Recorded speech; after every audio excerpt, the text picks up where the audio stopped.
I sold the house, my husband said with a triumphant expression on his face. How much more foolish can he be? I gave my husband a cold look and said this. You know nothing, do you? My name is Carmen, a 38-year-old office worker. It has been 7 years since I married Adam, my husband. We met through work. Mr. Miller, the department manager of a client I was handling, introduced us. At first, I was a little confused. Since Mr. Miller has done so much for me, I couldn't just refuse. But I also had concerns about being introduced to someone strange. Anyway, I decided to meet him. Then, one day after work, we had dinner at a nice restaurant with Mr. Miller and the man he introduced. As I nervously entered the restaurant, I saw Mr. Miller and a very refreshing man. Honestly, I fell in love with him at first sight. Nice to meet you. I'm Adam. Thanks for coming today. Nice to meet you too. I'm Carmen. Sorry, this guy's too serious and a bit rigid. But he's a good guy. I thought he could be a perfect match for you, Carmen. After Mr. Miller introduced him to me, we had various conversations. It seemed that we both had a good impression of each other, and we exchanged our numbers. We also made plans to meet again, just the two of us. Soon after, he asked me out on a date, and we officially started dating. Adam was a fun and eloquent person when we were alone together. I remember thinking that we could have a great time together in the future. Even Mr. Miller, the matchmaker, was happy about our relationship. From there, we continued our relationship, and 3 years passed in the blink of an eye. And finally, he proposed to me. That's how we got married. I was glad that I could give good news to Mr. Miller, who treats us like his own children. After that, we went to visit each other's parents and had formal meetings between the families, and we started preparing for the wedding. The wedding was just as we had imagined. It was wonderful. We were very satisfied. And so, our newlywed life as husband and wife began. It was just amazing, and I felt happy every day. Since we both had jobs, we had limited time to relax on weekdays. But we made up for it by going out together on weekends, watching movies at home, and creating quality time as a couple. Since my husband is not good at housework, I mainly handle the cooking. Sometimes it can be a burden, but when I see my husband enjoying my cooking, I feel like making more for him. In the meantime, my husband got promoted to manager. His salary increased significantly, and he was filled with motivation. I also worked hard and achieved results, not to be outdone by my husband. It's a good state to be able to focus on our jobs. And with higher income, we had more money to spend. So we went on trips during holidays and had fulfilling weekends. In this way, time flew by, and 5 years had passed since we got married. One day, my husband came up with a proposal. Should we buy a new house? Our incomes are high and we have decent savings. Our current house is a bit small, and it's a good opportunity to think about the future. I agreed with my husband, and we decided to buy a house together. We visited the real estate agency several times and searched for our ideal house.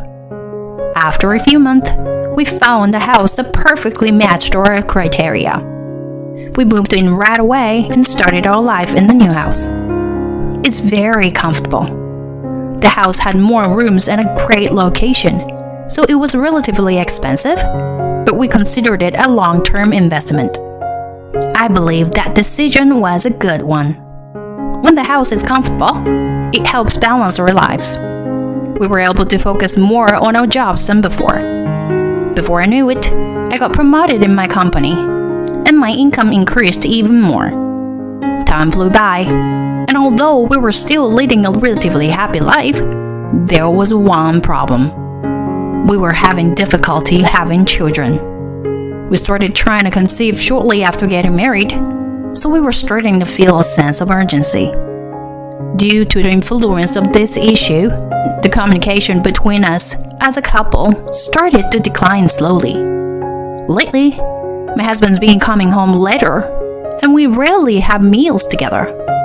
I believe it's important to share meals together, but it seems like my husband doesn't understand that.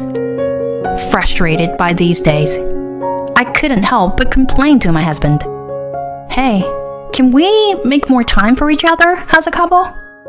I'm not saying you shouldn't go out for drinks, but we hardly spend any time together anymore. Then he said, I go out for drinks for work reasons. I work hard to please my boss, take care of my team members, and advance in my career. It's all to pay off the mortgage for this house, you know? Instead of saying such pointless things, why don't you try increasing your income? But I was surprised and disappointed by my husband's cold words. I simply expressed my desire to have more time together as a couple. Why did it have to escalate to such hurtful comments? At that moment, I felt a little disappointed with my husband. Since then, I realized there was a gap in our feelings as a couple. From then on, our conversations decreased even further. He leaves for work early in the morning, comes back late at night. He has to work on Saturdays, and sometimes he goes out for drinks with friends. He only stays home on Sundays, but mostly sleeps until noon. And even when he wakes up, he eats lunch in silence and goes to his room. How did it come to this? I wanted to change this situation, so I told my husband that I wanted to talk to him and called him to the living room. What the hell? Can't you let me have Sunday off? I don't think we should be in this state. Why are you bringing this up all of a sudden? Don't you think we're unhappy as a couple? This is just a roommate situation. I want us to have proper conversations like we used to. Adam, what's on your mind? Oh, well, you know. By expressing my desperate feelings, my husband started to take it more seriously. Looking back on my behavior, I might have neglected our relationship as a couple. I'm sorry, but please understand that I've been working hard for us. It's been quite a pressure. Yeah, I understand. I also understand that you go out for work-related reasons. Right. Well, that's good. We'll do better.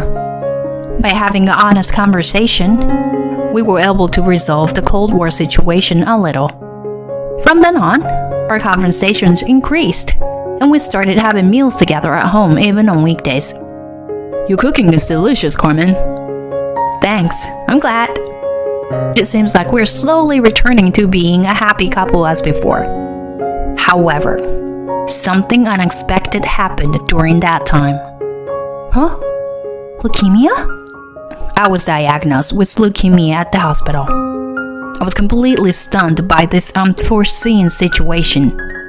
According to the doctor, I would need about 6 months to a year of treatment. And initially, they would prefer if I could be hospitalized for a few months. Fortunately, it was detected early, so there is a high chance of a full recovery with continued treatment. Being diagnosed with a serious illness left me devastated, but knowing that it's not incurable brought some relief. And then, I told my husband about this when he came home from work. Leukemia? He was speechless, just like me. Yeah, but the chance of recovery are high, with treatment. Even so, it's a pretty serious illness, isn't it? Yes. I'll have to be hospitalized for a few months, starting soon. But I'll definitely get better, so don't worry. Yeah, I guess. You get better, right? My husband seemed quite shocked. After that, I went to the hospital with my parents to complete the admission process. Since it was a weekday, my husband couldn't take time off from work. And so, my hospitalization began. The nurse and doctors were very kind and helped alleviate my anxiety. My parents came to visit me every day, making sure I didn't get bored. But my husband rarely visited me. And even when he did, It was just for a short while after work, and only about once a week. I felt lonely and wished he would be more supportive as a husband. He could have been my biggest source of emotional support, but he wasn't there for me. My disappointment in him grew. However, for the time being, I decided to focus on my treatment and try not to think too much about my husband. 3 months passed, and I was discharged. From now on, I would continue treatment while working and visiting the hospital. I headed home with my parents, excited to be back after such a long time. But a problem arose. The key wouldn't fit in the lock. Helplessly, I pressed the intercom. And to my surprise, a stranger came out from inside the house. In this situation of not knowing who each other was, I listened to the story. It turned out they had recently bought this house. Confused, I immediately called my husband. Adam? I'm busy right now. Did you sell the house? Without consulting me? Ah, that. My husband laughed on the other end of the phone. Perfect timing. There are other things I need to talk about too. See you at the cafe. Still confused, I went to the cafe with my parents. It seemed like my husband didn't expect my parents to be there, and he looked surprised. But he quickly regained his composure and mentioned for us to sit down. Adam, what's going on? Why is someone else living in our house? 'Cause I wanted to end this with you. So I sold the house. I'll consider the proceeds from the sales as compensation. What? Compensation? What do you mean? Can't you figure it out? You couldn't even give me a child in over 7 years of our marriage. That alone disappointed me. And now you've even gotten a serious illness. Can you imagine the burden I've been carrying? That's why I'm demanding compensation for the emotional distress I've experienced. So, the sale of the house serves as the compensation. My husband had a smug look on his face as he said that. Could this person be any more foolish? I looked at him with cold eyes and said, You know nothing, do ya? Do you really think the money from selling the house would be yours alone? Why not? I bought that house in my name, so I should have all the right to sell it. Yes, you have the right to sell it, but we're married, and we purchased it together as a couple. That house is subject to division property. Besides, I was also paying the mortgage, so I have the right to claim half of the money from selling that.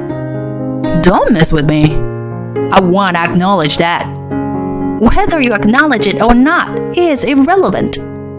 But I will receive what I'm entitled to, including the compensation. Huh? What compensation? Because you've been having an affair, haven't you? What? Would you say that? Mom saw you leaving the house with a woman. It happened when she tried to get my clothes and belongings. So, while I was in the hospital, I hired a PI, and we obtained plenty of evidence of your affair.